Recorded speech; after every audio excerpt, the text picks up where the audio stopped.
Pop Shield, a long-form discussion podcast about musical topics both past and present. I'm Gabe, and I'm joined as always by Dan. Hello. And Derek. Hello. So our first thought on trying to come up with an episode topic is always to look at upcoming momentous anniversaries, and it's become apparent that so many classics are turning 50 this year that we won't possibly be able to get to them all. So instead of trying to devote an entire episode to each of our favorite albums released in 1970, we've decided to tackle them all at once by counting down and probably arguing about our personal picks for the 5 best albums released that year. I want to save a little time for honorable mentions and our reflections on the musical landscape of 1970 in general, so I think it's best that we jump right into our list. Dan, what is your number 5 favorite album of 1970? Yeah, number 5 for me, it was tough, but I went with Black Sabbath, Paranoid. Wow. It started Doom. I mean, Black Sabbath released 2 albums this year, and those 2 albums, or 1970 when I say this year, and those albums, essentially formed, Doom, which is a genre that I very much enjoy in present day, and Paranoid. It's just a badass record. It's got a little dad rock for you in there. War Pigs, I appreciate Iron Man. that. I'm in there. Yeah.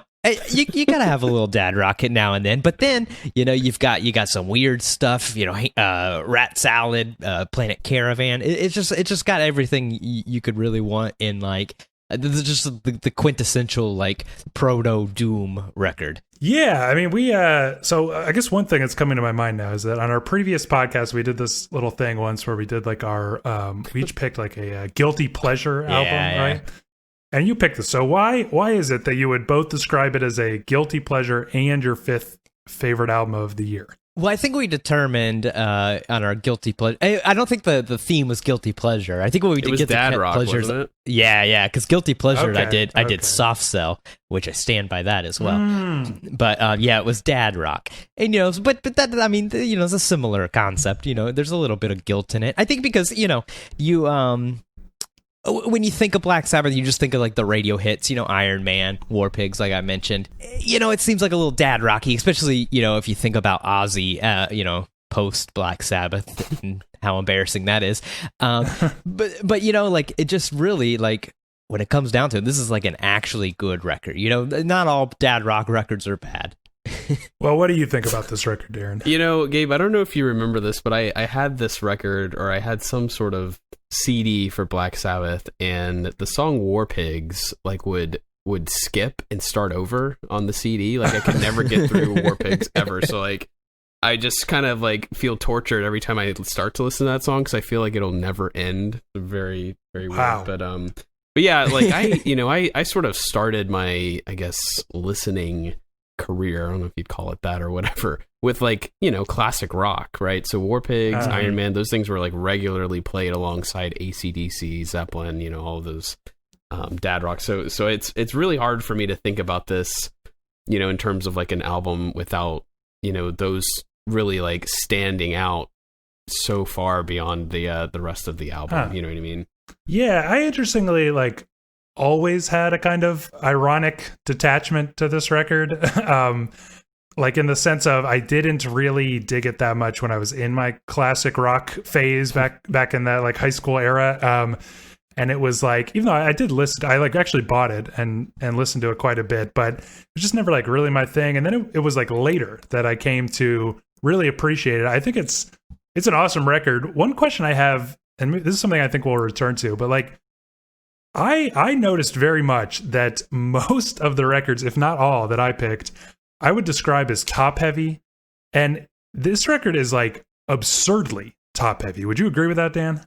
I don't, because I love Fairies Wear Boots, and that's the last track. But I mean, yeah, obviously it's stacked with the hit single. War Pigs is the first track, and then Iron Man's number 4, Paranoid's number 2. I always forget that's a huge single too. Yeah, so I mean, basically the first side of the record minus Planet Caravan is all huge singles. But I think that's just sort of the way albums were, in the 60s into the 70s. Did you guys notice that? At all these last 2 weeks when you were going through these records, that almost all of them are kind of top heavy in that way? Yeah, for sure. Only a couple of the records I picked that are more friendly to the normie, if you will. Oh my god. Yeah, I just think that's like a really interesting and something I'm sure that I will bring up over and over again. All right, Darren, what is your number 5 album of 1970? Number 5 for me was The Beatles, Let It Be. Okay, very interesting. How come? Yeah,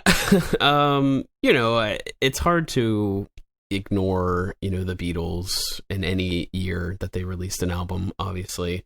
And this one, I think like the story behind it probably is what I've always found the most intriguing, kind of like it sounds a lot like you're listening to the band falling apart. It's very strange, the timing of this album being released like a year after like Abbey Road, when chronologically it had already been recorded, you know what I mean? But I don't really, I don't think of it that way when I'm listening to it. It's more like I kind of know where I'm at in the Beatles history when I listen to this record, and it's less about it's 1970 and it's more about somewhere between 68 and 69, right? So you cheated. Well, yeah, but I mean, look, it came out in 70, so it counts. So That's true. I don't think there's really any song in particular that I should point out that we haven't already, we probably talked about most of this record in one way or another, but some of my favorites, personal favorites, Two of Us, I Got a Feeling, this version of Across the Universe is probably not my favorite. Yeah, I wanted to ask, are you like in your mind, maybe even subconsciously, including like the aura of Let It Be Naked in your assessment of this album? I knew you guys would probably ask me that, because like I think I've historically said that I think Let It Be Naked is better, and I still kind of stand by that, but I did not listen to Let It Be Naked at all. I specifically stuck with this one. It's much messier, you know what I mean? And I think it's more authentic. Like that's really what kind of, I think it captures the feeling of like them breaking up and not having it all together. Let It Be Naked is somehow like sort of just taking all of these hundreds and hundreds of takes and just manufacturing a really clean, perfect record. You know what I mean? But that's not really how it, at least the way I perceive it to be, right? Yeah. I mean, I guess it's really like the strangest phenomenon. And I should say that I feel pretty confident we're going to end up doing like a full episode on Let It Be, because there's just so much to say. Sure. And we'll probably get like a 50th anniversary, these remixes they've been doing, which I would be very much looking forward to. And we would definitely have to do an episode if that was the case. So I don't want to say too much, but like, Dan, what is the deal with this record? Because like Darren was mentioning, it's like, I can't even make sense of it. It's like trying to kind of capture this, getting back to this earlier spirit when it was like a real band. They were a real rock band, like a working rock band, jamming out in the studio and everything. And you get some of that. You get like the studio chatter and all this stuff. And yet simultaneously you get like the most overblown production choices by Phil Spector ever.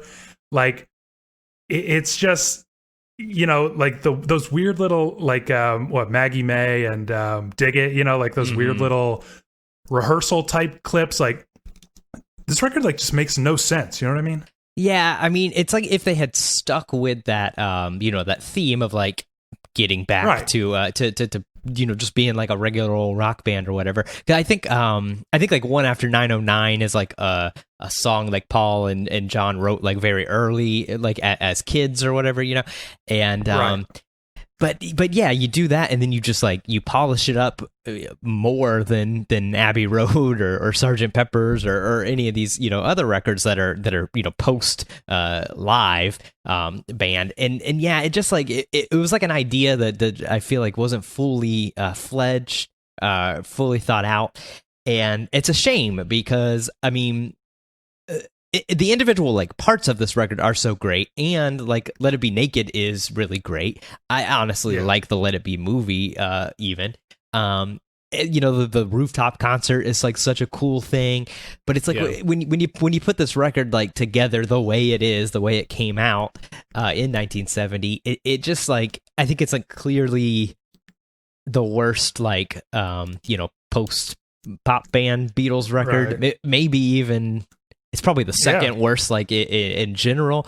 I mean, I didn't put it on. What's the worst that was in your mind just then? Probably Beatles for Sale. It's just like the most like. Okay. You don't even, you got to remember that one even exists. I was gonna flip if you said like some controversial take. No. Okay, No. I'll allow. But like I didn't put this on my list, and honestly, like when I was initially like forming my list, it felt like almost heresy to not put it. To the Beatles release an album in a year, and you're doing the top 5. It doesn't even make the top 5 in a year, But like I really just had to be honest with myself. Like I went through my like rate your music. I think it's 13 like things I had rated 5 stars, and Let It Be wasn't one of them. I gave it a 4.5, and I'd stick with that now. And it's like it's incredibly slight. It's like barely 30 minutes long, and there's like those little rehearsal clips, like I mentioned. There's like some studio chatter and stuff. I mean, it's not like we're trying to dissuade you, Darren, but do you feel the conflict of like, this is kind of a mess of a record? It's like barely even a full thing, at least not even close to what it was supposed to be. You know what I mean? Yeah, for sure. But like I said earlier, like I sort of love the surrounding story about this record. I love that there are like so many different versions of the record of these individual songs. Really? There's songs like Don't Let Me Down that's not here, that was released as a single, but then ended up on Let It Be Naked. You know what I mean? Like, it's just, there's just, and the Beatles are probably, of all bands, have one of the most fascinating stories. So even a record like this, which I think if it was done by any other band, you'd probably just say it's a total mess and pretty forgettable. But it being the Beatles, there's just so much more going on behind every song, I think that's true, but I also think it's worth mentioning that there are like some fantastic songs here. Absolutely. I threw it on today because I figured somebody would pick it, and I was just like noting that I Me Mine, right, this George Harrison song, it would probably be like a standout on his album All Things Must Pass, which came out the same year, and I wonder if we'll talk about it later. We'll see, but it's like a low light here somehow. You know what I mean? Like it's actually completely overshadowed by a bunch of these like absolute masterpiece tracks here. So yeah, I want to do a full episode on this sometime, because it's like the strangest album, like just because it happens to be by the Beatles and it's such a mess and all this backstory and all this stuff. But I'll move on to my number 5, which is Neil Young's After the Gold Rush. Okay. Not on anybody else's? It's an honorable mention for me. It was one of those 5-star records I had. Yeah, I guess like, for me, it's maybe like the comfiest record ever made. It's there's something like I don't know. It's weird because it's a pretty sparse, like unadorned album. There's a lot of like, solo acoustic strumming and solo piano, composition and stuff like that. But something about the way it's recorded is like so, I don't know, it's just like warm and 70s to me. It just like screams the 70s. I don't know what it is. Like the way he's strumming this guitar, and it's like got that like little kind of like harsh analog distortion or something like that, because he's strumming pretty hard. There's something so great about it. There's something that I find like really fascinating about Neil Young, because I think his compositions are really, really quite like simple, and they have this kind of like, he kind of comes out of the school, right, of like that California pop of the late 60s, you know what I mean? Like, which is basically like Laurel Canyon. Yeah. And like basically like the peak of that is Crosby, Stills, Nash and Young, and yet what he does, I think, is kind of like whittle it down to its just core parts, So instead of like this really lush, flowery arrangements with these like crystal perfect harmonies, you get like a single sloppy guitar and like the whiniest, like shrillest kind of voice you've ever heard, Yeah. And yet like the song itself is just as gorgeous as like some timeless classic that Joan Baez would cover or something like that. You know what I mean? So yeah, I mean, what do you guys make of this record, Neil Young in general? Yeah, I love this record. It's not my favorite Neil Young. It's probably not even my second or third favorite. But I mean, Southern Man is one of my like favorite Neil Young songs. It's just like such a shit talk, and I love it. I mean, it's a great record. He had such like a great stretch. Around this time. Basically from this record till Tonight's the Night. Those are all 5 stars, and like I said, it was one that like I thought of that fifth spot on my list, like really sort of switched between a bunch of stuff, and this was definitely one of them. Yeah, what's your Neil Young opinion, Darren? I feel like we talked about a little Neil Young in our previous podcast, but I kind of don't remember what your feelings are. Yeah, I think that I've always sort of considered him a bit of a blunder. I have listened to his records. I've listened to this record. I listened to this one actually in the lead up to this episode just to make sure I wasn't like missing something that I should reconsider. And it's a fine record. I still don't think I've spent enough time with it, or with Neil Young in general. I think we covered Tonight's the Night. Isn't that what we did on? I think we did. Yeah, Metaphor. I think we did Time Fades Away also for some reason. Yeah, I think we did. We did. And I'm pretty sure that I came away like feeling pretty good about all of that. But I to be perfectly honest, it's not Neil Young has not been something that I've come back to. So yeah, well, I find him kind of like a challenging artist because he has this pretty like huge discography, and he just have this like incredible run that you mentioned, Dan, where it's like he seems to be dropping like an album or two every year, and it's just like there's something weird about Neil Young where, like this record, for example, I think is just sequenced in the most nonsensical way possible. Yeah. Like I don't understand at all why it's sequenced the way it is.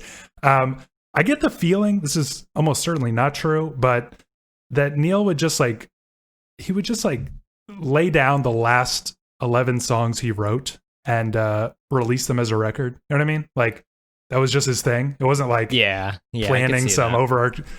And it's just so bizarre because like Southern Man is awesome, like you mentioned. It's like the grimiest like proto grunge kind of thing. They call him the Godfather of grunge for a reason. And just like these weird, like gritty, grimy guitar solos and stuff. Like it's like a long, heavy like country rock jam, and just the way that it just comes out of nowhere after Only Love Can Break Your Heart, like this, and then before tender, Till the Morning Comes. yeah, like it makes no sense there. It doesn't make really any sense to start a record with Tell Me Why, like a solo acoustic song, other than it's just an awesome song. It feels like I sort of jotted down after we did our thinking about like our Pavement episode, I guess, that it's like the first half is like Crooked Rain and the second half is Wowie Zowie. Just like for some reason, it's like knockout after knockout, another top heavy record, like I mentioned, and then just gets like kind of weird and like these little short songs and these kind of strange, like a country cover, like an old country cover from like the 50s for some reason. Weird record, but I just can't, it's like, it feels like he's not putting a lot of effort into the final product, and yet he like could not stop writing perfect songs for like almost the entire 70s. So, I'll take it. But yeah, ended up in my number 5, which was almost sort of a surprise to me. Move on to number 4s. Dan, what is your number 4 record of 1970? Yeah, number 4 for me, I went with Miles Davis, Bitches Brew. This is just like such a great record. It's one thing I love about it is like it's so massive. It's 94 minutes long, and it's just Miles being some of the most experimental he gets. I love the like idea of like playing his horn through guitar pedals. The whole record is like made up of these like jam sessions, and the tapes are cut to form the songs, like this music concrete kind of way. I think it's just like it just really shows like how brilliant Miles is, because on top of all that, you say that stuff, but then it's like the best-selling jazz record of all time. Like he was able to balance this extreme like experimentation with like commercial viability, which I think is something that's very rare and hard to do. It's just such a great record.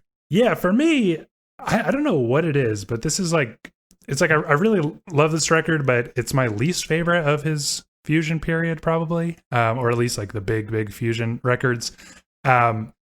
It's, you know, like you mentioned, this cut up technique.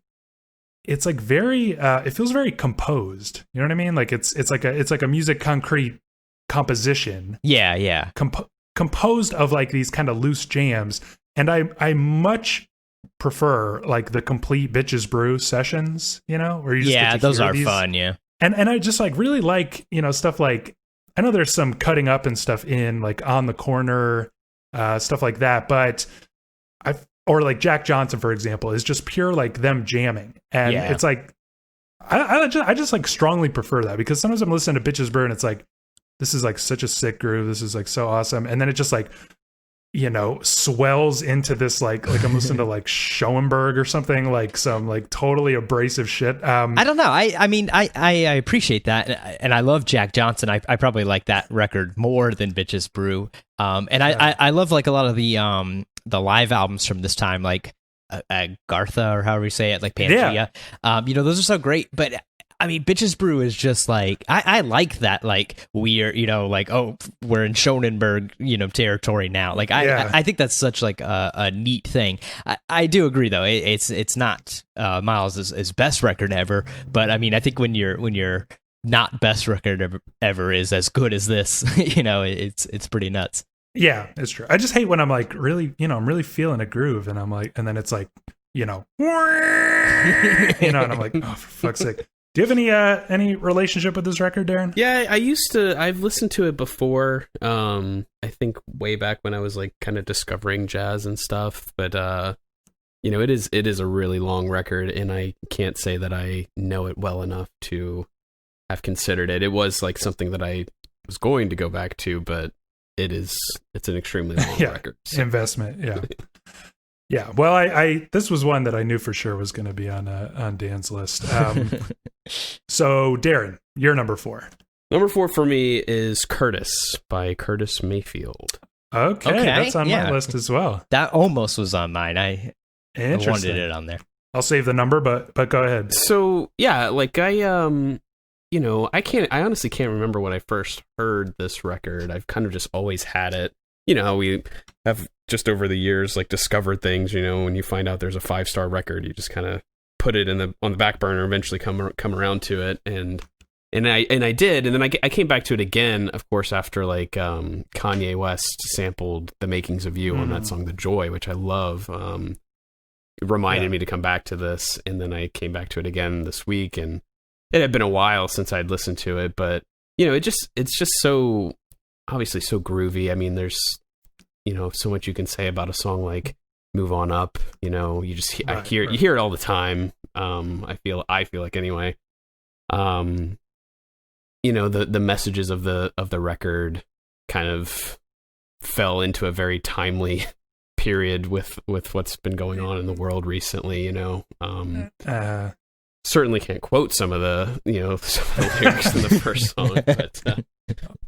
Yeah, I wanted to mention that it's like, it was really funny to listen to this week. I mean, not funny exactly, but it was like, you know, like the funny, first song he's talking about, like, yeah, this first song, you know, Don't Worry, There's a Hell Below or whatever. It's like, you know, kind of like talking about these like racial tensions that are like threatening to boil over and everything, and right. And, you know, which is obviously very pertinent to right now. And yet I just love that he's sort of saying like, you know, Nixon is saying, don't worry. You know what I mean? Like, and it sort of is like an indictment of like, he's saying, don't worry, but really it is much, much worse than anybody realizes. And I was thinking like, man, imagine if we had a president who like at least said, don't worry. You know what I mean? Like, instead of like, it's funny because it's sort of you know, relevant, but actually the complete opposite, where instead of like somebody trying to downplay it, we have somebody who's like totally exacerbating it. So that struck me as sort of a funny quote unquote irony there. But yeah, and like, you know, the song like We the People Who Are Darker Than Blue, you know, just the things that he's saying and how like relevant they are to today is like both like extremely like depressing, but also like, you know, just fascinating, right?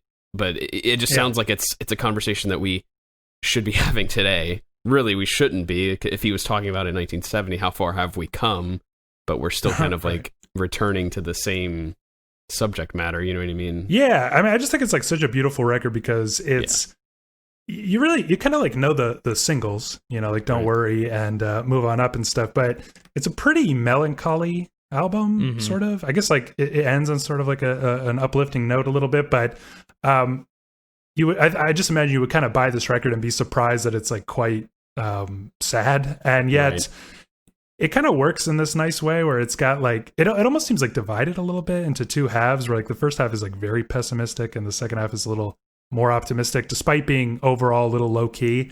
But that kind of yin and yang going on this record makes it like, it makes the depressing songs like, you know, feel much more depressing, and the like really joyous songs feel even more joyous. I think it's like kind of a brilliant thing here.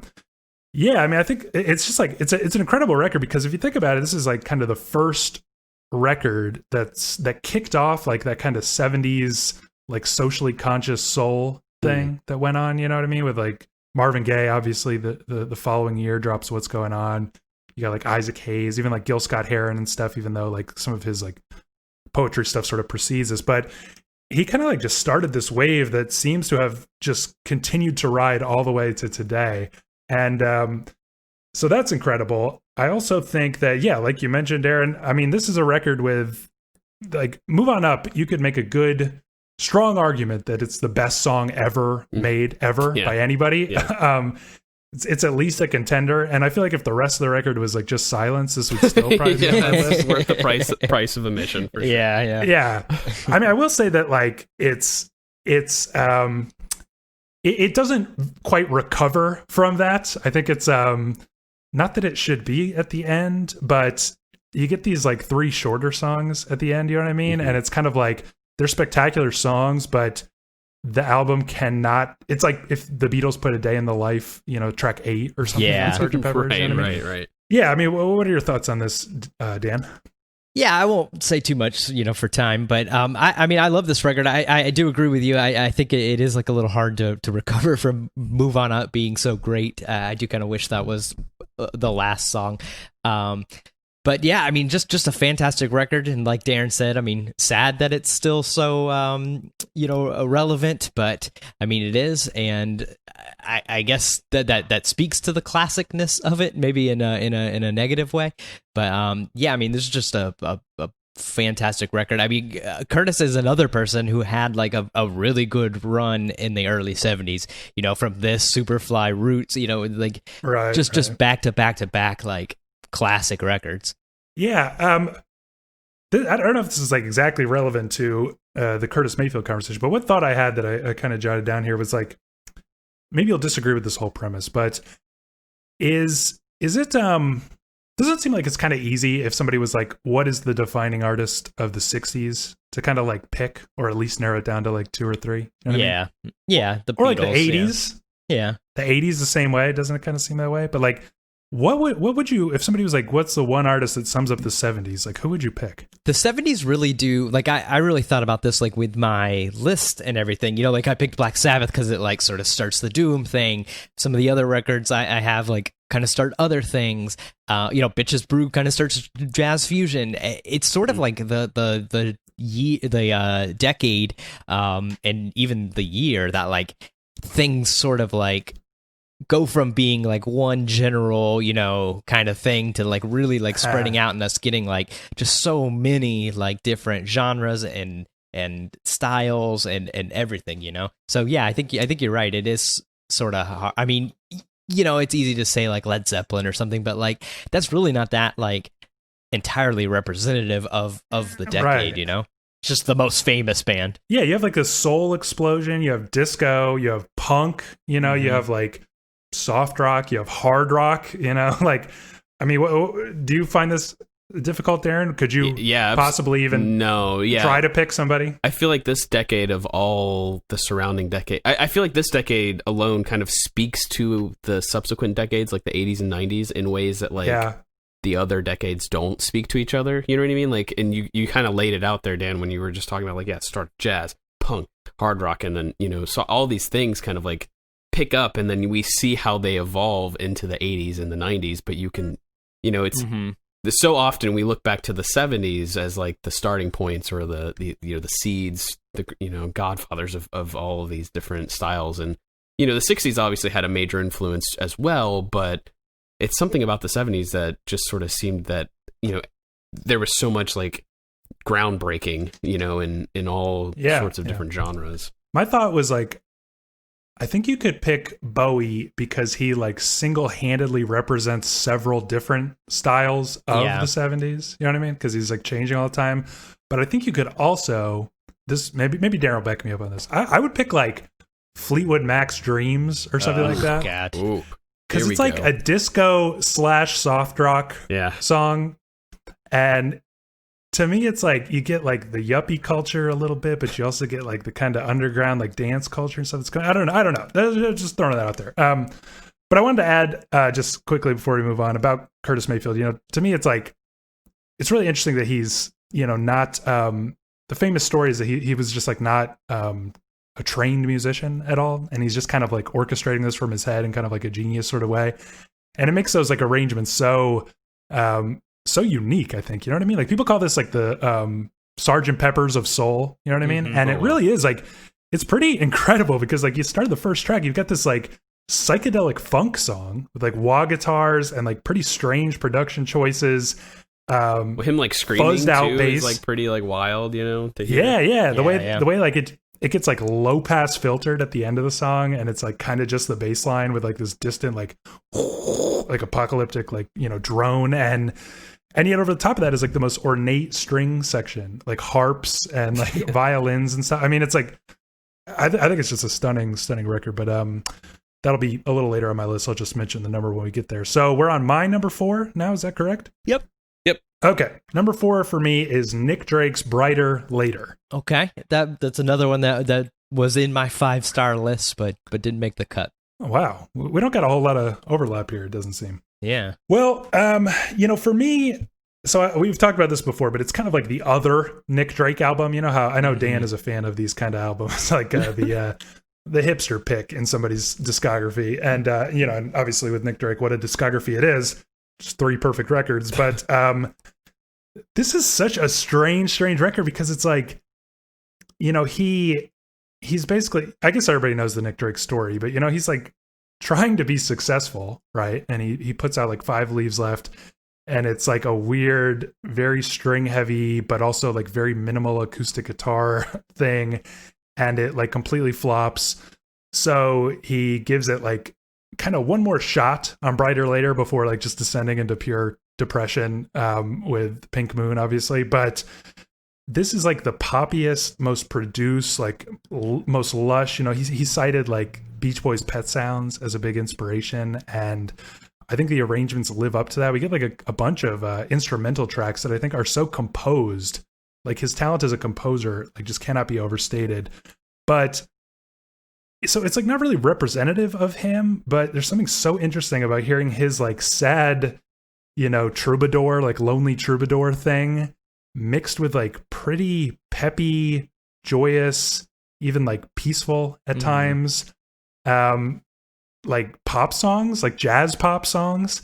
And yet I love how that kind of like, especially if you read the lyrics, but this kind of like sadness, like sort of can't help but seep in, like this sad outsider, just looking at other people having a nice life and he just can't enjoy it. Yeah, I mean, how do you feel about this record, Dan? Yeah, I mean, like you said, he's got 3 records. They're all perfect. I know it's the hipster, my thing to pick the, not famous one, but I am a Pink Moon guy, over the top. So, but I mean, a bit of a normie there. Yeah, a little bit, but yeah, I mean, this record, like what you said, it is so great. Like I love, I've talked about it before with like albums like of Montreal's like Hissing Fauna. I like that, like when you take that like juxtaposition of like a really happy sounding thing with like just really depressing lyrics and stuff, and I don't know if he does it on purpose here or if it just sort of like can't help but seep in or what, but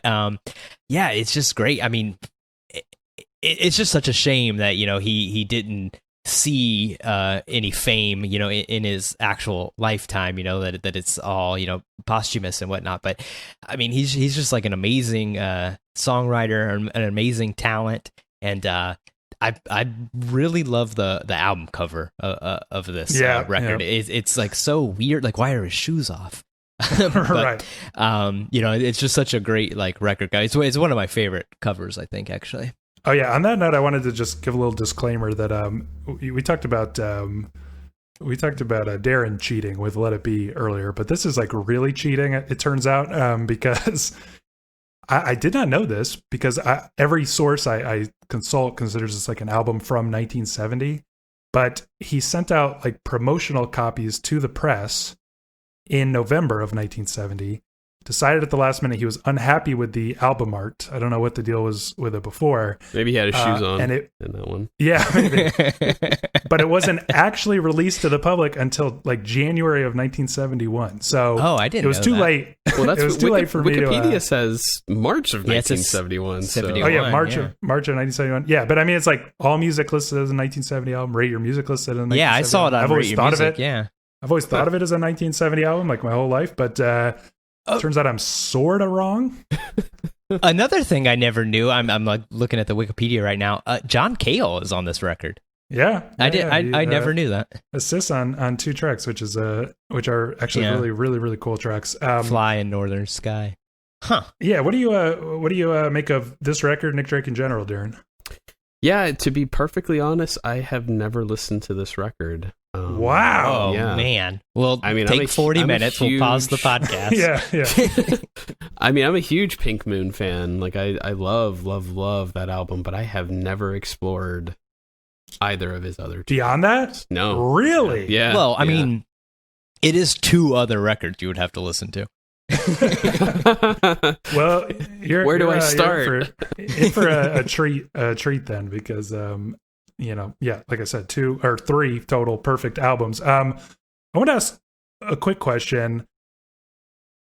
Speaking of like definitive artists of the 70s and stuff, I mean, would you consider Nick Drake like a definitive artist of this era? And if so, how is that possible, given that he made no cultural impact whatsoever in the actual 70s? You know what I mean?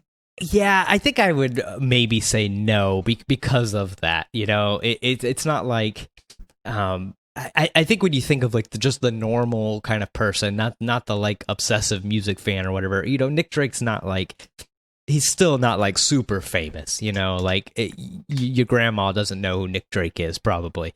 So I mean, he definitely had like a big impact, but I mean, it doesn't come until so much later. I mean, I think it's hard to like. But he like fits in, kind of. Yeah, that kind of soft, jazzy folk thing like was really, really. I actually don't even understand why he wasn't successful. But I mean, what do you think about that question, Darren? It's an interesting one. I don't know.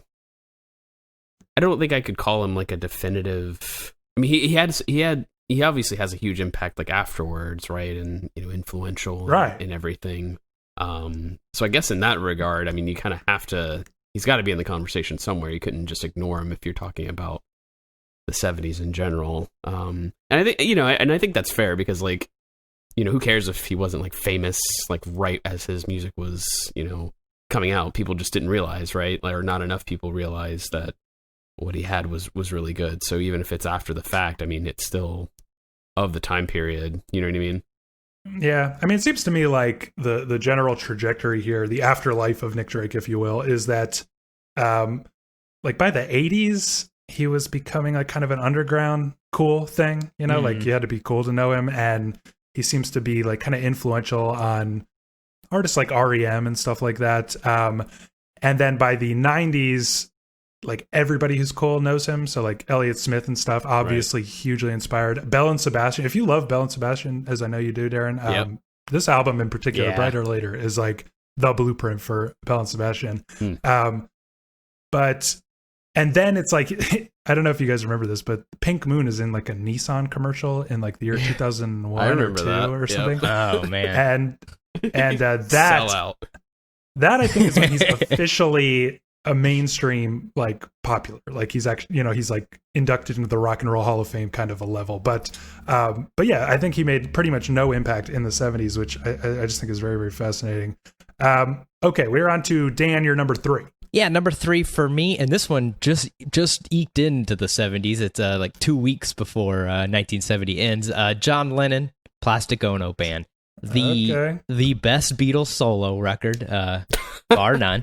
I mean, this is such a rad record. It's kind of got like a little proto punk kind of feel to it. You know, like there's some distortion, and you know, screaming and whatnot.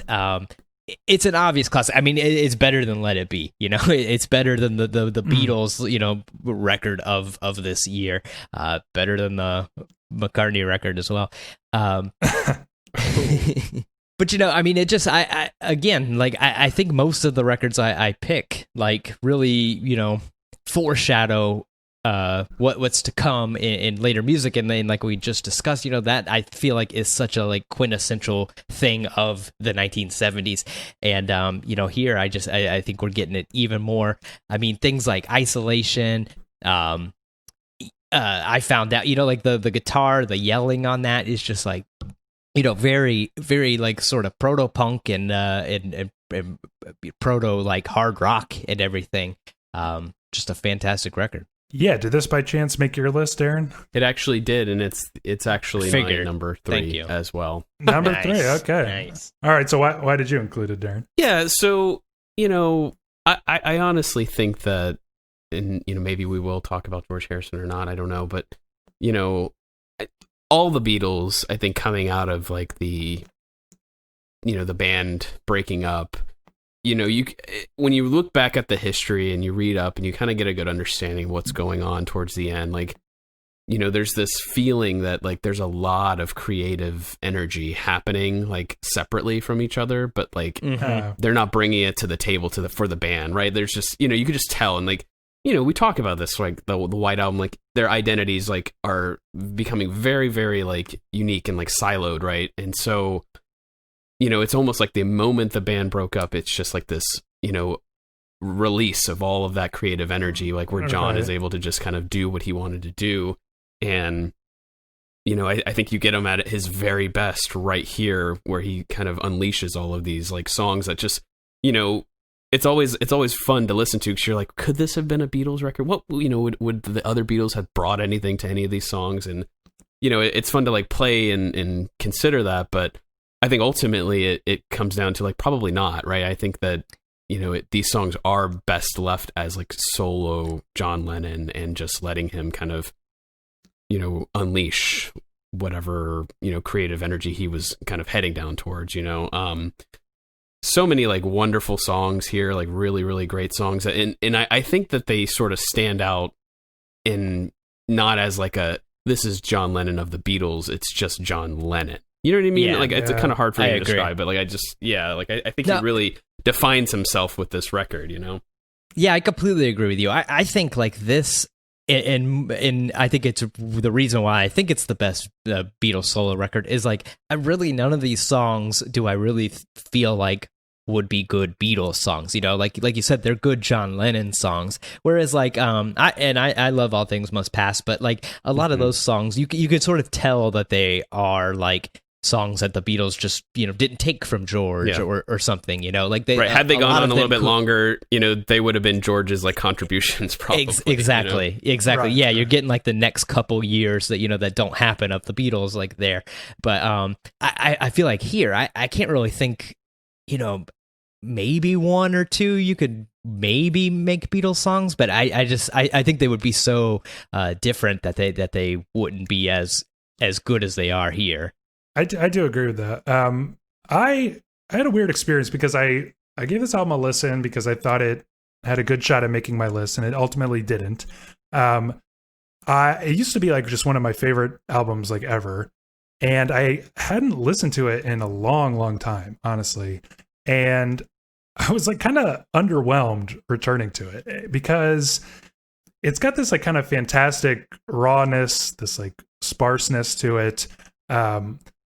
And yet what's being put, I think, front and center is kind of like John Lennon, the figure.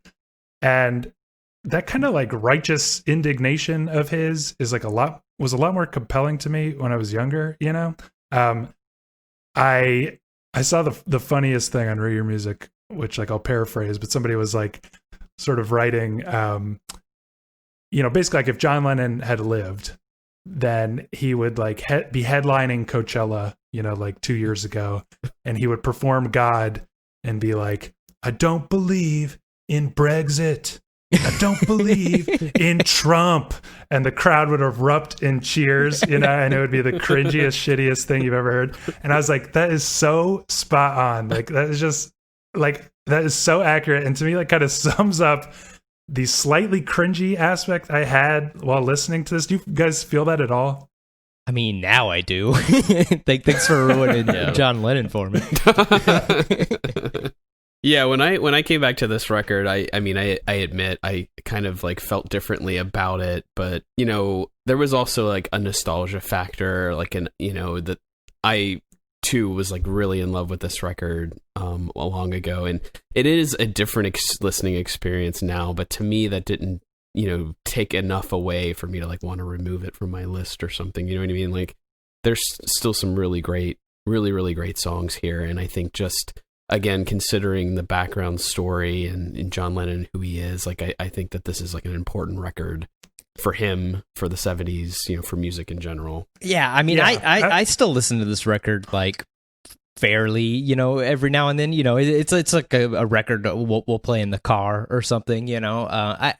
I've never felt like it's lost much luster. I mean, when I was like a kid, John Lennon was like my hero or whatever, and now right. It's less so. I mean, I still like him, but you're right that he does have like some cringy, sort of adolescent like ideals and everything, but I still love the record. I like I said, I think it's the best Beatles solo by far.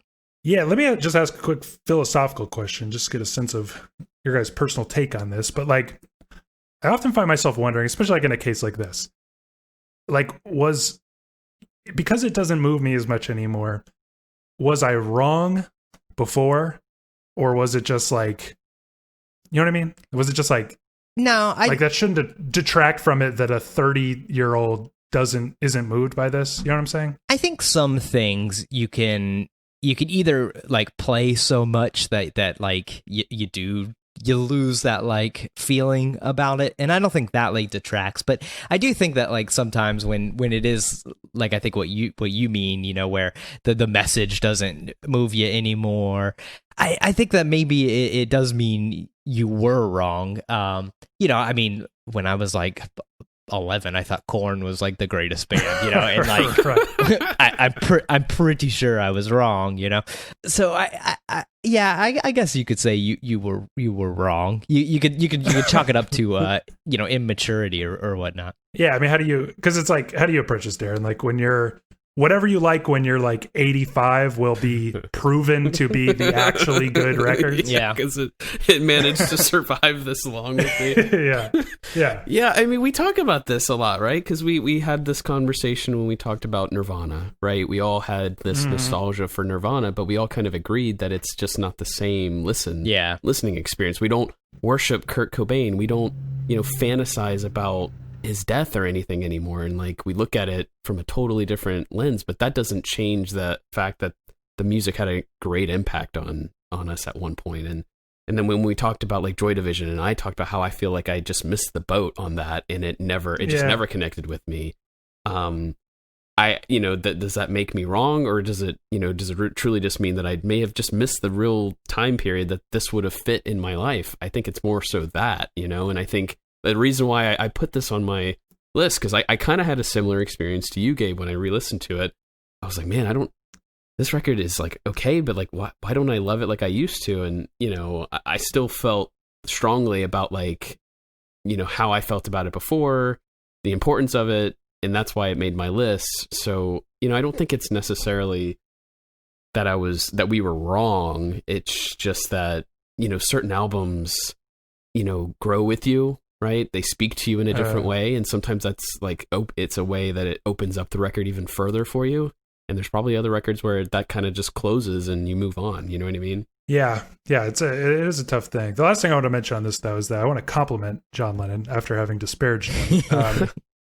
You know how I'm always like fascinated by it. You know how he started kind of like working with Phil Spector like before he had even officially left the Beatles and stuff like that. Like he was cutting tracks, and he was like really into just like straight up first take, like no overdubs kind of a thing, you know. And you get that like real raw sparseness on this record. And I just feel like he was like, I feel like Neil Young did that. You know what I mean? Like that was Neil Young's MO. And Neil Young is one of these defining artists of the 70s in my mind. And I feel like, you know, we talk about this sometimes where it's like, I feel like Lennon was stumbling upon the sound of the 70s. You know what I mean? Like he was just that forward thinking. The same way like we talked about Dylan kind of like searching for a punk spirit with the, you know, that Rolling Thunder tour and everything. Yeah, Rolling Thunder tour and stuff. And like, you know what I mean? It's actually kind of crazy that he was like in the late 60s was kind of like already looking ahead to, I think, what was going to partly define the 70s. Yeah, I mean that's like I said, one of the reasons I picked it. You know, I think that this is like one of those, and I don't think it gets brought up as being one very much. But I really sense like a proto punk spirit on this record. Yeah, I concur with that. So that was your number 3, Dan. That was also your number 3, Darren. Right. And then my number 3 was Curtis Mayfield's Curtis, and we already talked about that. So we can move right on to Dan's number 2. All right. I think I'm going to spoil your number 1, Gabe. I went Velvet Underground Loaded. Actually, it's my number 2. Oh. Then you've changed because remember in the old podcast. Well, my earlier self was wrong. Yeah, remember in the old podcast, once we got to like numbers that were high enough, we would say, you know, episode 70, what's our favorite record of that year? And believe it or not, that when I cut up that Fiona Apple episode, that was episode 70. And so I heard interesting. You had picked Loaded. Honestly, I don't remember what you had picked, Darren. So you changed. But good. I'm glad I didn't spoil because I did honestly feel bad that I would take the wind out of your sails here. All right. Well, I guess we'll talk about the record now. But I mean, I picked this because I mean it's the Velvet Underground. You know, any year that the Velvet Underground releases a record, it's either the best record of the year or it's the second best, you know. It's just crazy, like, you know, how much good stuff they have, and like how much really like the styles change on records. I think when a lot of people think of Velvet Underground, you know, you think of like the first record and that like really sort of, you know, proto punk kind of thing, whereas this is like really not that, you know. I mean, you've got Who Loves the Sun that opens it up, which is like this like really sweet kind of, you know, ditty, and then, you know, you got Sweet Jane and Rock and Roll, which are just like, you know, 70s rock songs.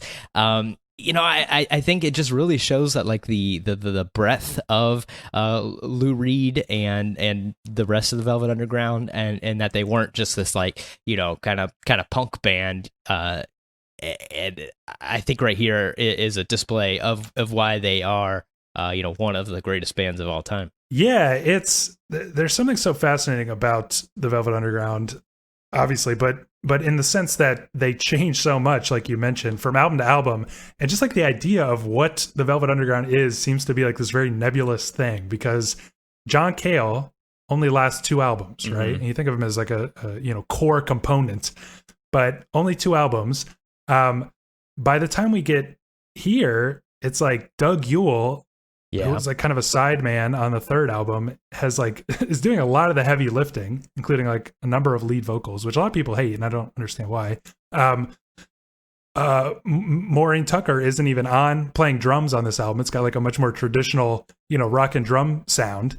So it's like, you know, you could kind of be like, is Lou Reed just the Velvet Underground? And yet nobody would try to argue that like Transformer is a Velvet Underground album. You know what I mean? Like, exactly. It seems like something very different there. So it's just weird to me how, like, you know, I was reading like Rate Your Music, and I was looking at a lot of people like bitching about how this is like a compromised version of the Velvet Underground. And I was thinking, like, when were they not compromised? Like, Andy Warhol forced them to put Nico in the band on their fucking first album. Like, they were never the band that you wanted to like, that they wanted to be ever. It was constantly changing. And yeah, it's just like such a fascinating, I guess I should mention the backstory, even though probably everybody knows it, but they signed to Atlantic and the label requests an album, quote, loaded with hits. So they make this album Loaded and make it like actually very radio friendly.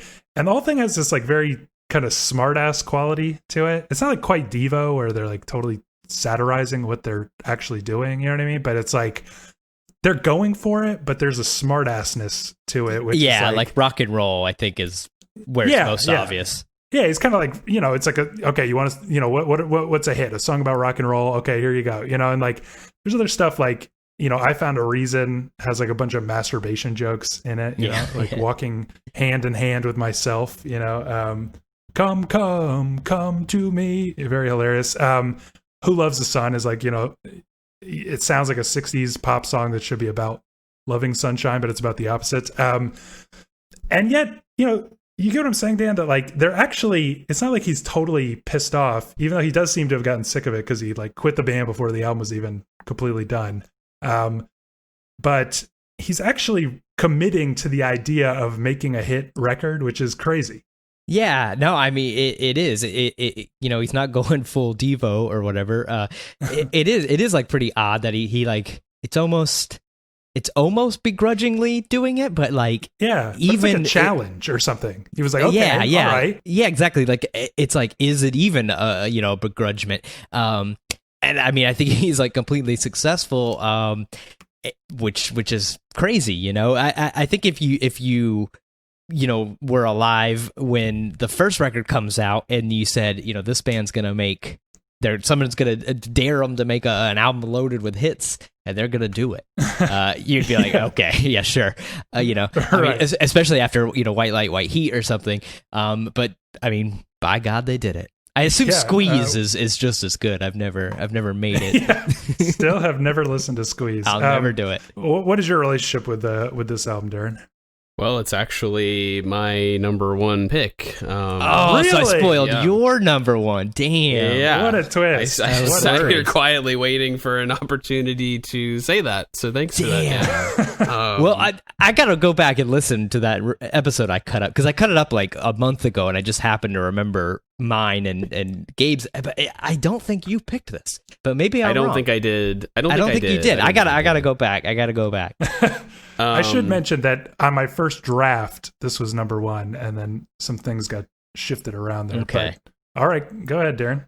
Yeah, like, you know, I think what really convinced me that this needed to be number one was when I returned to it, right? So it, you know, it's been a little while since I've listened to any of these records. It's just, I don't know, whatever. And like, as I was going through, you know, there were definitely times where I was like, man, this is kind of a drag, move on, you know what I mean? Right. You know, even listening to the records I did pick on this, I was like, all right, I've listened to, you know, Curtis enough, you know, like how much more can I take? But when I listened to Loaded, I was like, this shit slaps, like all the way through, you know what I mean? Like, this is like, it was like, you know, it's like one of those moments where you, I don't know, you just suddenly fall back in love with something again. Like you already loved it before. I've loved this record, you know, I've probably historically said it's not my favorite, you know, Velvet Underground record, obviously, but I've definitely kind of gone through different obsessions with this, and it coming back to this, I was like getting obsessed with it again, you know what I mean? And that's, as soon as I felt that, I was like, oh, this is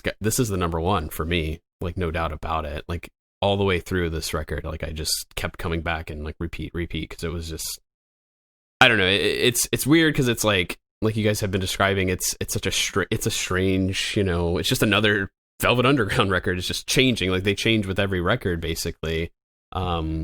So it's hardly, it would be weird to just say it's a complete departure, because it's kind of like what their MO is to just do different things, you know. It's also interesting to listen to the live versions of a lot of these songs, like on the Matrix tape set, and hear how Velvet Undergroundy they can actually become. Yeah. You know what I mean? Like they actually fit in perfectly alongside of like I'm Waiting for the Man and stuff like that.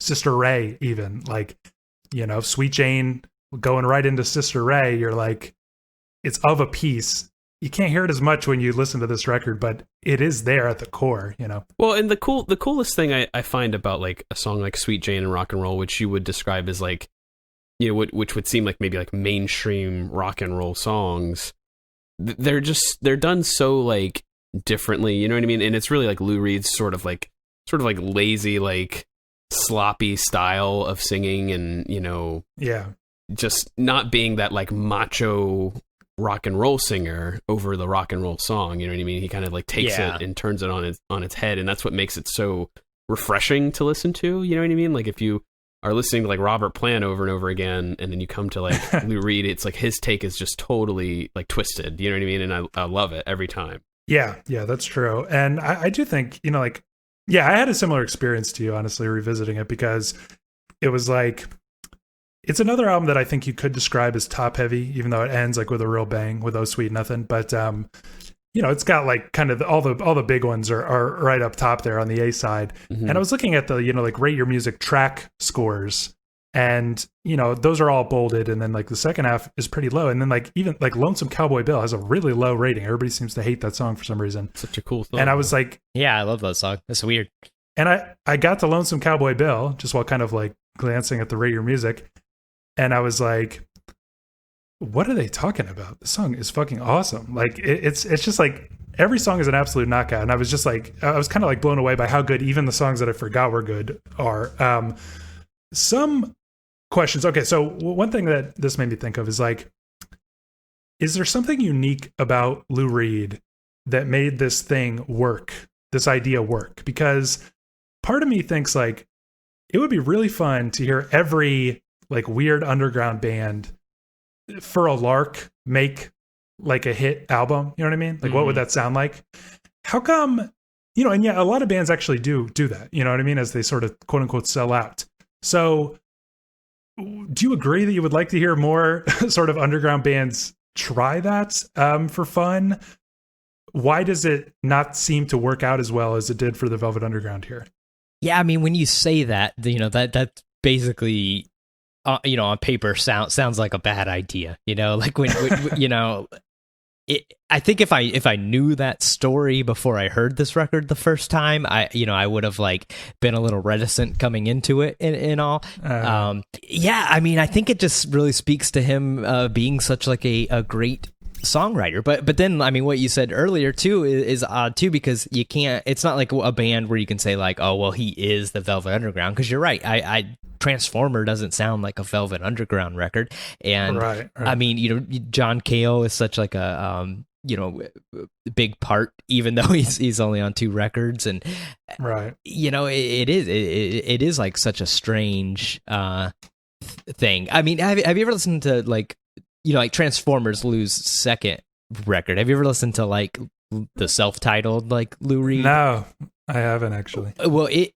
you'll know a lot of the songs because they like the Velvet Underground played them live, and that like that record does sort of seem like a Loaded Part 2 kind of thing. It seems like the scraps of Loaded, done just by Lou. But when you listen to like that record, and then you listen to something like the Matrix tapes, where a lot of them like Ocean is on there, and I can't remember off the top. It's been a long time since I listened to that record, but you know, like those ones do seem like, you know, just leftovers, and it kind of feels like if that was like you know, his only record, you would see, I think you would think like, oh, you know, he is the Velvet Underground or something. But I mean, yeah, Transformer, I mean, what a good name, I guess. But you know, it just like really, I don't know, it throws a wrench in that. I think I got off the topic of your question.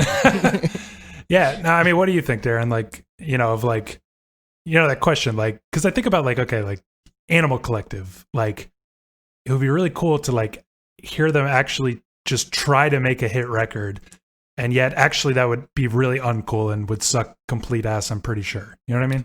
Yeah, and I think it's because the worry is like whether or not they would try to, you know, they would try so hard to make a, you know, a good pop record that they sort of like lose their own identity in it, you know what I mean? And I think we see that in bands that we always talk about this, right? We look at like Arcade Fire as an example of, you know, going down the road of like adding synthesizers or just like sort of like robbing themselves of what really made them cool to begin with, right? So again, I go back to like compare like Led Zeppelin's Rock and Roll to, the Velvet Underground's Rock and Roll. Yeah, you know what I mean? That's a good thing. It's Lou Reed's take in his sort of just like, mannerism and the way he sings, and it just it's just totally different, right? And it could have totally been a different way, I guess. It could have been like a Robert Plant type of song, but yeah, I think Lou Reed has a big part in it, Yeah, is there anything also to say for the fact that when I listen to this, like Sweet Jane and Rock and Roll in particular, it just sounds like so FM radio to me, Mm-hmm. And yet, is that kind of like anachronistic? Because did that FM radio 70s rock sound even fully exist yet when this came out? You know what I'm saying? It's right. like, maybe it's less that they just shamelessly tried to ape what was popular and more were like, this will be a hit. I'll try to make a hit, basically. You know what I mean? It's not like they were trying to copy what else was out there. They made something like very unique. Yeah, that's a good point. I honestly, I don't think I know the answer. Yeah, no. I don't know what they would be copying, really. Yeah, I think you're onto something there. Like, just sort of, it's almost like they set the standard, or they established, they broke the new ground for, mainstream pop, and maybe that's why Lou Reed takes it in like his own direction in a sense, like with the vocals and everything. Maybe it's because maybe it's because of that, instead of trying to copy somebody else that is already out there, he's just like, well, we'll just do our own, we'll just do it on our own and make something that we think would be it, and it works. Yeah, I feel like in retrospect, it sounds like they kind of just blended into the 70s sound, but I feel like it wasn't fully formed yet.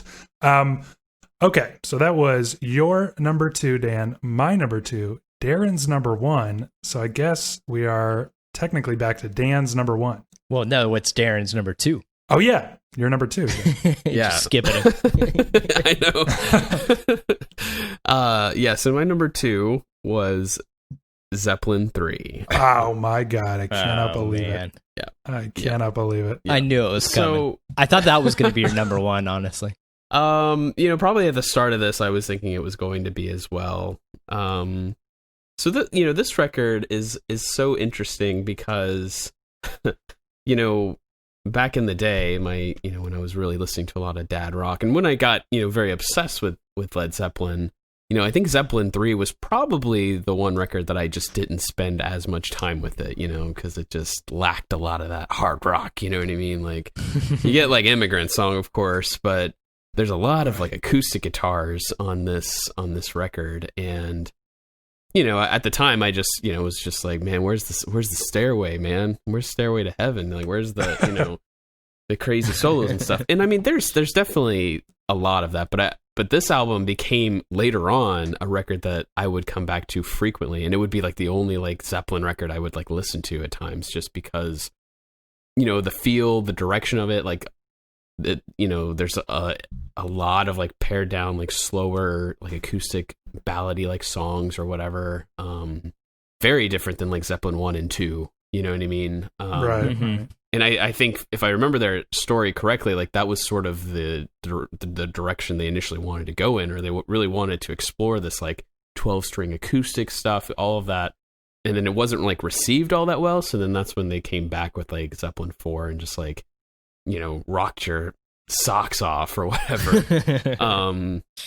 But to me, this is still such a cool record to come back to and discover new things. Like it didn't really prompt me to listen to a whole lot of other Zeppelin records, which is again why it sort of stands out in their catalog for me as something that's just sort of very different than the rest of their work. It does like stand out. It is like different, like you said. You kind of really just get like one real hard rocker, and then everything, or much of everything else is lower key, which is nice. It's I think people always sort of like talk about Zeppelin changing after like 4, with like House of the Holy, and then even more later on. But I think that does sell this record a little short. They sort of like experimented with that right here. It is a good record. It, obviously didn't make my list. But I think it's definitely like the most underrated of those first four, self-titled Zeppelin records. I mean, there's some great stuff on here. I mean, I love Gallows Pole.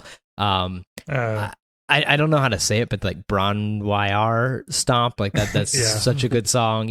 I mean, it really is like underappreciated, I think. Yeah, I mean it's a weird one, which gives it that kind of like the other Led Zeppelin album quality that I was talking about with Nick Drake and everything, and Sure. and I do like that about it because it makes it feel like I feel the same way about Nick Drake's Brighter Later for one thing. It's like every time you revisit it, it feels like a kind of new discovery in a way, like you didn't spend enough time with it, but I revisited it this week, and I guess the problem is like the reason it feels like a new discovery because it maybe doesn't really make sense as a record at all. You know what I mean? It's kind of like just having Immigrant Song at the start is just like, it just makes no fucking sense. Like, Yeah, I don't understand why. And then like, Since I've Been Loving You is like such a epic, like blues, just destroys everything in its path. Love the song, but it's like, I don't know what it's doing here really. You know what I mean? And like, I don't know. I always got the sense, right, with Led Zeppelin, maybe through their whole career, they were like just notorious for like they're touring all the time and can never write enough songs to like fill a record. You know what I mean? Mm-hmm. So they're like always just dumping shit. Like on Led Zeppelin 2, they're like, throwing in a couple covers and stuff because they were like touring too much. And like on this one, it seems like it's some of this like hats off to Roy Harper is just like, like a nothing song to just kind of fill it out. And like it's like a little bit of a half finished idea. Physical Graffiti, they just like padded out the second disc with some stuff they had left over, right? Wouldn't you agree? I mean, I guess, do you think it hurts this record or it makes it more interesting somehow? I mean, I think it makes it more interesting. It's always interesting when a band tries to, stretch out and experiment a little bit, after two very like hard rocking records from Led Zeppelin, they obviously had established themselves as a, hard rock, electric guitar type of band. And for them to sort of deviate from that in what I feel like is, fairly dramatic way. Like, I get it. Like, Immigrant Song and Since I've Been Loving You are probably only there because they felt like they needed something to relate to like Zeppelin 1 and 2, what I mean? Yeah. And, records like this, especially when it comes to like classic rock records, I hardly consider the sequencing or the overarching story, you know what I mean? Because there's usually nothing like that, right? It's just kind of you take each song for what it is. But the feel of the record, I still feel like the theme of like, relying on acoustic guitars and like letting Jimmy Page sort of flex a bit of what he could do with that guitar rather than like just relying on like blistering guitar solos is just really cool. And I think it's also a place that like Robert Plant as a singer and a songwriter felt the most comfortable. You see this theme follow up on Zeppelin 4, right? With like, I can't think of the song at the moment, but there's definitely Going to California. Yeah, yes. Battle of Evermore. Yes, that was the one, Battle of Evermore. You know what? Honestly, actually, now that you mention this, it's actually a really good point that I hadn't thought of before, because I think nobody since whatever 1970, I don't know, 4 or 5, listened to this album before like Zeppelin 4. You know what I mean? Yeah. Like nobody starts here. Right. And if you were alive at the time, it would seem like a really incredible flex that this like hard rock band was suddenly showing their chops at, this kind of like acoustic side and this like more folky side and stuff. My experience was always like, oh, I see, they're doing a bunch of Going to Californias on this one. You know what I mean? Like, and that's actually that's actually really wrong to think of it that way. And I do think it's a little bit of a concession that they're like, all right, let's give them a little bit of what we know they like with like Immigrant Song and stuff, but then we'll kind of like show them this other side of us. And it actually does make, you know what I mean? It would probably actually sound like pretty radical if you were just listening to this straight after 2. You know what I mean, Dan? Oh yeah, for sure. I mean, I almost even feel like Immigrant Song is something that like, and I don't know this at all, but like the record label, was like, we gotta have the hard rocker on there, and maybe that's why it's up front and stuff, like, because it does seem sort of out of place. Since I've Been Loving You, same kind of way. And I mean, honestly, that's a song I could see being the same sort of thing. But yeah, I mean, definitely, I agree with you. All right, so that means we've just got Dan and my number ones to get to. Dan, what is your number one? My number one, The Stooges' Funhouse. How did I know? Yeah, how did you know? This is my third favorite record of all time, of any year. I love The Stooges. I love Iggy Pop, but I basically the theme of my list and everything so far has been like the proto whatever, and this is the proto-punk record. It's really like, it's insane. I'm glad that there's a song on this record called 1970 to remind you that this comes out in 1970. It's just so early. Like, this is going on the same time as Led Zeppelin. The Beatles just broke up, and we're already right. We're already getting whatever TVI is and everything. This is just like a record that like kicks your ass from start to finish. That like from that stretch from 1970 to LA Blues, when Steve McKay like starts coming in with the just wailing free jazz Saxon over this, and I love the way the record's recorded. Like the band, they tried to get them to record how you're supposed to, baffling, isolating each instrument and everything, and it just sounded like shit. So they said, "Fuck it." Iggy's running around the room, singing. You can. He gets picked up on like some of the drum mics sometimes. You can hear the bass guitar like fucking with the snare drum. It's just like, it's not recorded like an album in 1970 is recorded. I think it like not only foreshadows punk, but it foreshadows like lo-fi recording and just like that sort of like do it yourself kind of thing, even though this was in a studio. And I mean, this is the last record with the original Stooges. Dave Alexander is booted from the band a couple months after this record, then goes on to die. I mean, I absolutely love this record so much. Yeah, I don't know. I guess I just gotta admit that it's like the Stooges have not really like ever clicked for me. It's like I've listened to them a lot. I think this is like it's a really cool record, and you're right, it's like a complete anomaly that it even exists, like a small miracle. But it is like just relentless. It is like a firestorm like the whole time, and I don't know, it just kind of like tires me out a little bit. It's like weird how I very much love Iggy Pop's like, famous solo records and stuff, but like the Stooges, and actually for some weird reason, I like the first Stooges record more than any of the others. And I think it's because the production is really weird. This is like actually just a straight up like punk album recorded in 1970. Exactly. So, I mean, you have any relationship with the Stooges, Darren? I unfortunately do not. I've never listened to this record, Dan. Wow. You gotta give them a shot. I honestly feel like you would like it.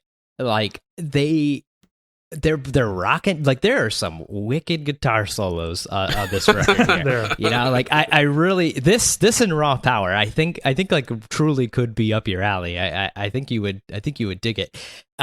Another thing that like speaks to this record being like such an anomaly in 1970, like it comes out. This is on Elektra, which is just weird enough, it sells basically nothing, no copies. The record label drops them. It goes out of print for quite a while, until like they become like sort of like until Iggy like kind of becomes quote unquote famous on his own and stuff. It just like it truly was like too ahead of its time. They had to like put it on the shelf and bring it back out when the world was ready for it. Yeah, I do want to mention that, I mentioned last episode that I watched Life Aquatic for the first time, and in that movie when like Search and Destroy starts playing and like Bill Murray is just shooting everyone, it's like this is the best scene in the whole movie.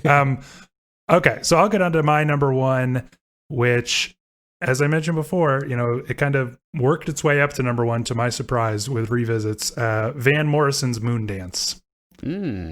Okay. All right. It's really just a perfect album. It is very much like, it's kind of like I think just kicking off the 70s soft rock thing, which I know is not like super cool. But the record has this, magical quality to it. So basically, like, Van Morrison makes, he's got his work with the band Them, and his own solo career starts off pretty well with this like Brown Eyed Girl song. But then he makes Astral Weeks, which, as everybody knows, is like a pretty strange, like quite experimental, just like drawn out, like folk kind of like weird thing. Just a really singular album. Really flops, even though now it's like considered a masterpiece. So he, decides with Moondance to like actually try to be successful. And so I'm wondering actually what it says about me that on my list, just without even thinking about it, I ended up with Brighter Later, The Velvet Underground's Loaded, and Van Morrison's Moondance, which is all three like kind of, challenging underground artists attempting to break into the mainstream. I don't know why that fascinates me so much. Also, it's kind of funny that you got Rock and Roll, which we were talking about, and then you've got Caravan here, where he's also like singing about the radio. But Van Morrison actually loves the radio. He's not making fun of rock music at all. But I think basically just to make it short and sweet, it's kind of got like, it's still got a touch of that like kind of warm troubadour magic of Astral Weeks, but it's got like a hard injection of kind of like this feel good like Motown soul thing, a lot of horns here and stuff, and just like these kind of R&B grooves. It just makes me feel like simultaneously like I'm listening to Astral Weeks and Sam Cooke, like Bring It On Home to Me, like just that warm feeling or something, or like Otis Redding, since I've been loving you too long, almost said since I've been loving you, similar titles. But just kind of simultaneously, and it's just like every song is just like a perfect song. You could, if you're at, just a heads up, if you're at any like barbecue or something, just put on any song on this album and it'll like, everybody will be feeling just fantastic. I feel like I'll have better luck with Darren here. Do you have any opinions on Van Morrison, maybe even this album? Yeah, I like this album. I have to say I haven't spent as much time with it as I did like Astral Weeks. I think like Crazy Love is probably just a major single, I think, from Moondance, right? And I wanted to ask, do people play that at weddings? Yeah, they do. They do quite a bit. I also wanted to ask, did they play Making of You by Curtis Mayfield at like weddings? I don't think so. I definitely don't hear that one. I was like, man, that would be like a great like first dance song, as Crazy Love. I was like feeling like I was listening to a lot of like 70s soft rock that would be good at weddings these past 2 weeks. We ought to do an episode like that, just like a wedding playlist or something. Yeah. But yeah, like I said, I've listened to this record and I certainly like it. It never really stuck with me as much as like Astral Weeks did, though. All right, what's your opinion, Dan? Let's hear it. Yeah, I'm not a huge Van Morrison fan. Like I appreciate Astral Weeks. My wife actually really likes Van Morrison, so I've heard more of him than I care to. In fact, like, we always talk about what the episode's going to be, and she was guessing my list, and she got it. Not in the right order, but she did get all the records. But she was looking at what came out in 1970, and she was really hoping that somebody put Moondance on. So she's going to be happy that not only did you put it, but you put it at number one. So you're scoring points there. I mean, I don't have like a ton of like I hear this record in the car kind of thing. I've not spent like a lot of time, personally with it. I've gone through it a handful, but I don't super know it. And honestly, I didn't really think anybody put it on, so I didn't listen to it this week. Can I at least get you to admit that Van Morrison on a shit ton of coke performing Caravan in The Last Waltz is the best part of that movie? Oh yeah, that is pretty good. Yeah. I don't know if it's the best part because high kicking because Bob Dylan's in it, but it's pretty good. Absolutely amazing. Okay, so that's our list. Maybe we could do like a quick recap. Dan, what's your 5 through 1? Yeah, 5. Black Sabbath, Paranoid, Miles Davis, Bitches Brew, John Lennon, Plastic Ono Band, Velvet Underground, Loaded, and The Stooges, Funhouse. Darren? Number 5, The Beatles, Let It Be. Number 4, Curtis Mayfield, Curtis. Number 3, John Lennon, Plastic Ono Band. Number 2, Led Zeppelin with Led Zeppelin 3, and number 1, The Velvet Underground, Loaded. And I got Neil Young After the Gold Rush at number 5, Nick Drake Brighter Later, Curtis Mayfield Curtis, The Velvet Underground Loaded, and Van Morrison Moondance. So any other honorable mentions that we didn't talk about? We didn't have like a ton of overlap here, I don't think. But any other honorable mentions just barely miss your list? Yeah, I mean, I told you the way I made this was I looked at what I had rated 5 stars in 1970 on Rate Your Music. I rate all the records I listen to. And I mean, that number 1 through 4 were pretty easy for me. You know, I basically knew that those are all records that I like absolutely love. But number 5 was such a hard spot. I had Syd Barrett's Madcap Laughs on there for quite a while. Okay. Do either of you know like Eczema, I think is how you say it? I think it was like a pretty mucore record for a while. It's like this Bohemian guy. It's freak folk. It's just like such a crazy record. I absolutely love it. So that almost made it. I love Alice Coltrane's Pata the El Duad or whatever with Pharoah Sanders. Like that's just such a great jazz record. I mean, Black Sabbath released their 2 best records this year, so it was a little hard to pick between those two. So yeah, I mean that number 5 spot, it was honestly like incredibly difficult for me. Yeah. What any honorable mentions for you, Darren? And was it a hard list to make? It was a bit of a difficult list to make for sure. You know, I do have to say that George Harrison's All Things Must Pass was one that I had considered, maybe thought I was going to be on the list. Just didn't really seem to resonate with me. Kind of actually tired me out as I was like listening to it. It's too long.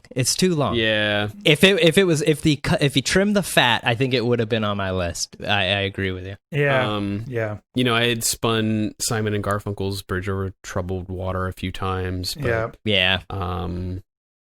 But yeah, I would kind of agree with you, Dan. I think it was like really just the number 5 pick that was just kind of difficult, but the other 4 that I had in there were definitely in there from the beginning. Yeah, I actually had a pretty easy time. It was like I quickly narrowed it down to like actual contenders, even though I revisited a bunch of stuff.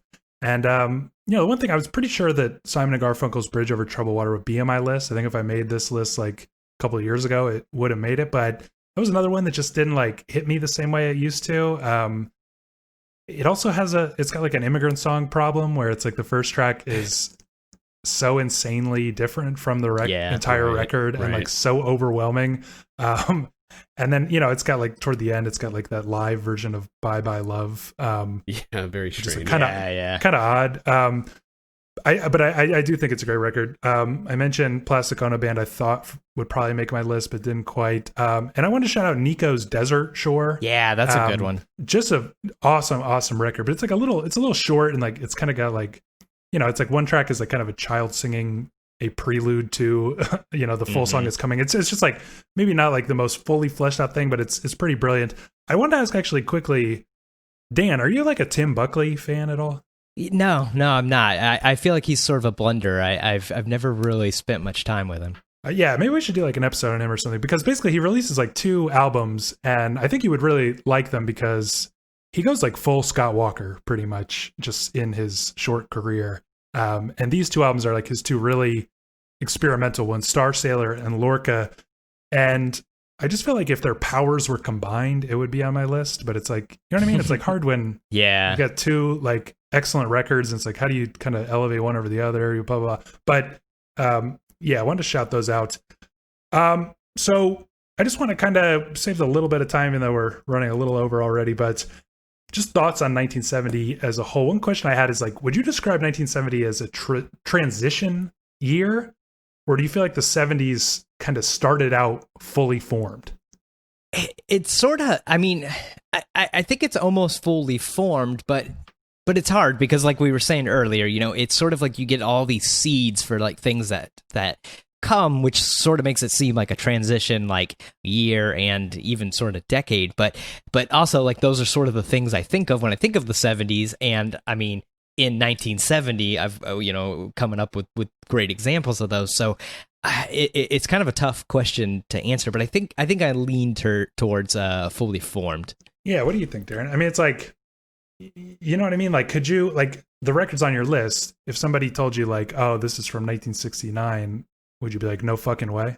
I probably wouldn't say that. I think that's actually a pretty good point. However, looking at our lists and looking at the sort of, I feel like we cover a pretty wide range of genres, a wide range of ground that is seemingly just being broken, right? I mean, we talked about like punk, we talked about soft rock, all of these different things.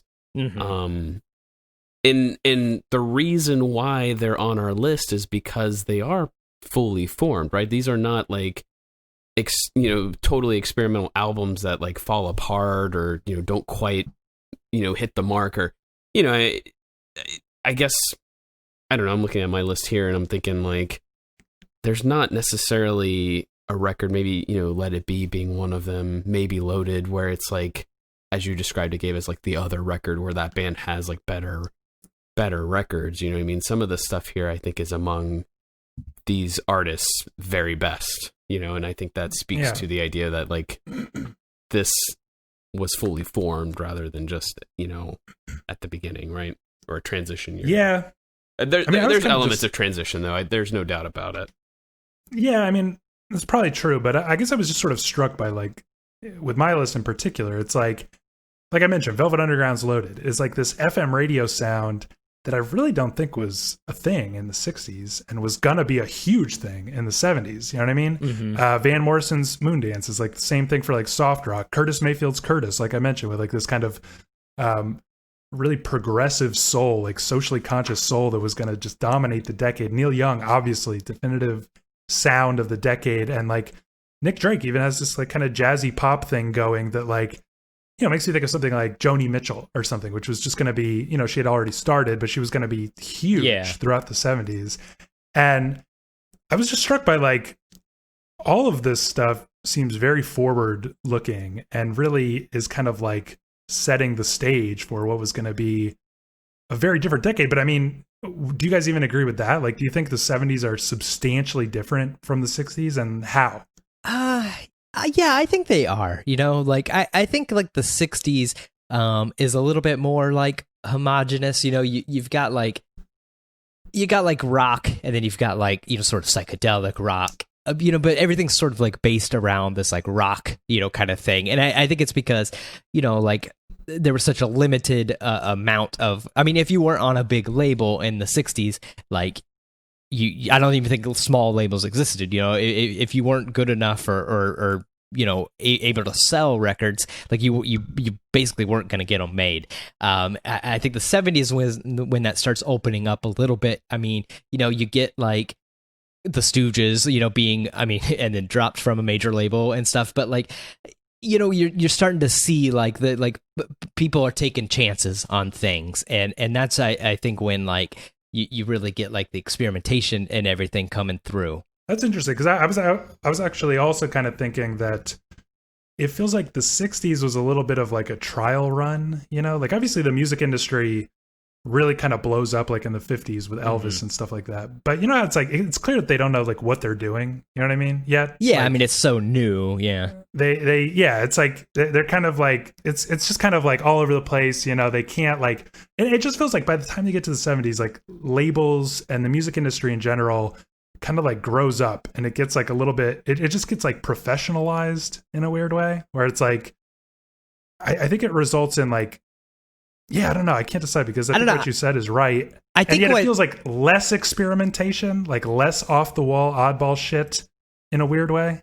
I get that. I think what I sort of mean is like, and this basically just happens, like the more technology progresses, the like easier it becomes to make records. Like at this, like in the 70s, you're starting to get like, I mean, they're still expensive, but like a reel-to-reel player that you could have at your home to record. I think like the cassette is like comes out in the very late 70s and stuff. Like we're inching forward to where today I think we're at basically the easiest, where you could just do it on your, couple $100 laptop thing. Yeah. But I just feel like we're constantly like moving forward, where like more things are being given chances.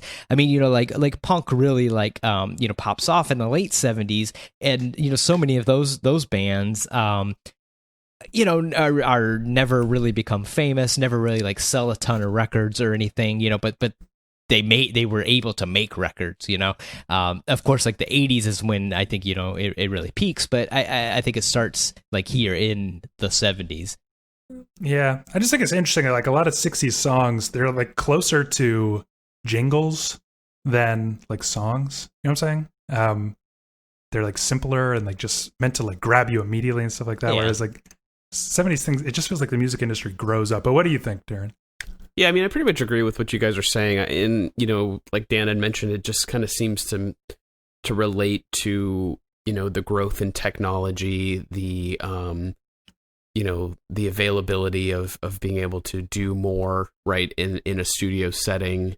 Whereas in the 60s, there were limitations that they had to find, basically like workarounds, right, to like bouncing tracks and everything. Yeah. So that turned into like, and the way we perceive it is like really experimental stuff that in the 70s suddenly became, I think a little bit easier, right? And you see, depending on which genre you want to pick, like let's just say like hard rock, for instance, kind of like exploring, how far can we go with just a rock and roll band, like a drums, bass, guitar type of thing before you get into the 80s, and that suddenly changes as again technology moves on and introduce more instruments that people can then try out and experiment with. But yeah, that's true. So I mean, I wanted to ask, because I bring this up probably every episode, but like my theory that like the start of every decade, just right on cue, seems to like initiate a totally new musical movement. You know what I mean? So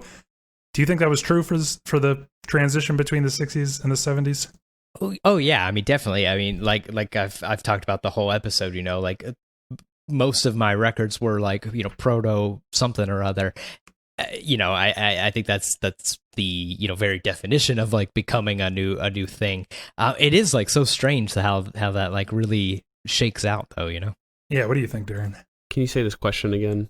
I mean, my thought is like, it always seems to me that like right on cue, the musical landscape just transforms like at the start of a new decade. So I'm kind of wondering, like the hang up I have is like, if you were alive in 1970, would you, because it's kind of like, like in retrospect, it's like all this stuff seems to be setting, the stage for what was going to be happening in the 70s. But it's like, maybe if you're around then, it wouldn't seem that different from what came out in the late 60s. Yeah, I think it'd be really difficult, to be perfectly honest. I don't think that the flipping of, from December 31st, 1969 to January 1st, 1970, there's just something that clicks, you know what I mean?